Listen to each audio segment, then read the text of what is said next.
La crise sanitaire a amplifié le message principal de cette résolution. Message porté depuis des années par les scientifiques, les organisations non gouvernementales, la jeunesse. Ce message, c'est qu'il y a urgence vitale, civilisationnelle, à changer de cap. La pandémie de Covid-19 nous a mis face à nos responsabilités. Destruction des habitats naturels, élevage intensif, mondialisation débridée et urbanisation frénétique ont participé à la transmission du virus de l'animal à l'humain et à sa propagation. Cette crise a remis en lumière des inégalités qu'elle a encore exacerbées. Tout le modèle néolibéral est mis en cause. Elle nous a également rappelé quelle devrait être nos priorités. La protection de tous et toutes, les biens communs et services publics, les métiers et salariés qui assurent notre survie au quotidien. Elle a enfin pointé quels étaient les leviers pour répondre à ces besoins. La solidarité, la mobilisation collective et un État stratège capable d'anticiper et planifier. Aujourd'hui, il est beaucoup question de monde d'après qui devrait voir le jour une fois l'épreuve surmontée. À la France insoumise, nous pensons que ce monde d'après, c'est dès maintenant qu'il se construit. Il ne doit pas y avoir de retour à la normale, car c'est la normalité qui est précisément le problème. La question est donc, dans quelle direction souhaitons-nous orienter la société ? Le gouvernement parle de relance, nous disons bifurcation. Il veut sauver le monde d'avant, nous proposons de bâtir un autre monde, en commun. L'accélération du changement climatique est documentée depuis plus d'un demi-siècle, mais aucune politique d'ampleur n'a jamais encore été engagée pour y faire face. Le projet de pacte vert, Green Deal de la Commission européenne, était déjà insuffisant avant la crise. Il est désormais obsolète. Nous proposons un chemin pour répondre à l'urgence et construire sur le long terme une société plus résiliente et solidaire. Cela va nécessiter un changement complet de paradigme et une restructuration de fond en comble des économies. Des évolutions de cet ordre ont déjà eu lieu, notamment après la Seconde Guerre mondiale en Europe, sous la houlette d'États dont la puissance publique était, et reste encore aujourd'hui, seule capable à donner cohérence et de mettre en œuvre les transformations nécessaires. Ainsi, la planification qui a été décisive pour reconstruire un pays en ruine peut et doit être utilisée pour le faire bifurquer dans le sens de la soutenabilité écologique et de la justice sociale.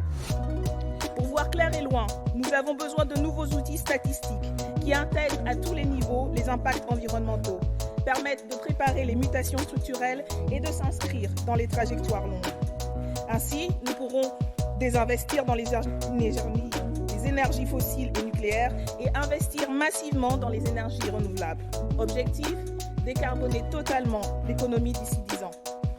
Il s'agit de transformer nos modes de production, diminuer nos niveaux de consommation des ressources naturelles, organiser la sobriété et l'efficacité énergétique, développer des usages plus soutenables et restaurer et préserver les écosystèmes. Sortons du productivisme qui mène à l'épuisement des sols comme les agriculteurs et agricultrices. Relocalisons l'industrie et allongeons la durée de vie des objets, mettant un terme à l'ère du tout jetable et de l'obsolescence programmée au profit de l'entretien et de la réparation. Développons et valorisons les métiers du soin et du service public. Tout cela créera des millions d'emplois quand ils ne seront pas déjà garantis par l'État. Ces mutations ne peuvent réussir que si elles sont décidées et activement mises en œuvre par toute la population, que chacun et chacune y contribue selon ses moyens et reçoive selon ses besoins. Car rappelons-le, nous ne sommes pas égales et égaux face à la catastrophe en termes de responsabilité ou de conséquences.